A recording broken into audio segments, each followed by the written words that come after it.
হেডলাইটের অবস্থা। সো এটাকে আমি রেজিস্ট্রেশন করব, এটা লুকস লাইক নিউ লুক আমি দেব, এটা আরও ক্লিয়ার হবে, এটার উপরে আমি কাজ করব।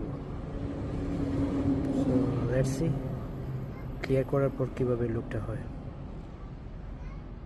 তো এই হচ্ছে দ্য ফার্স্ট কোট দেওয়ার পর। সো এটার ম্যাজিক হচ্ছে কি এটা, সো আমি এটা ইউজ করেছি ম্যাগুয়ার্স হেডলাইট কোটিং ক্লিয়ার। সো এটা হচ্ছে কি সেকেন্ড স্টেপ। ফার্স্ট স্টেপসটা হচ্ছে গিয়ে এটা হচ্ছে গিয়ে ক্লিনিং সলিউশন। এটা দিয়ে যখন রাবিং করতে হয়, এটা ফোমে নিয়ে, এটা একটা লিকুইড ক্রিমের মতো, তো এটা দিয়ে লিকুইড একটা প্যাডে নিয়ে তারপর এটা ওয়াইপ করতে হয় কয়েক মিনিট। ওয়াইপ করার পর তারপরে 10 মিনিটস, এটা 10 to 15 মিনিটস এটা রেখে দিতে হয়। তারপরে আবার ড্রাই করার জন্য একটা টাওয়াল নিয়ে এটা পুরোপুরি ড্রাই করতে হয়।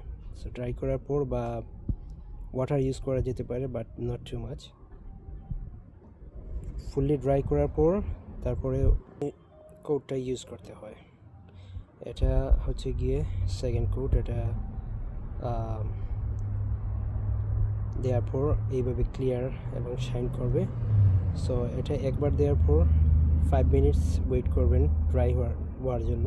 তো ড্রাই হওয়ার পর তারপরে আবার এটা যদি প্রয়োজন পড়ে আবার এটা স্প্রে করতে পারেন।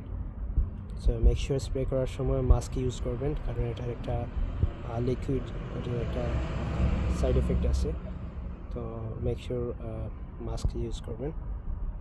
সো আমার ফার্স্ট কোট দেওয়ার পর এইভাবে আসছে।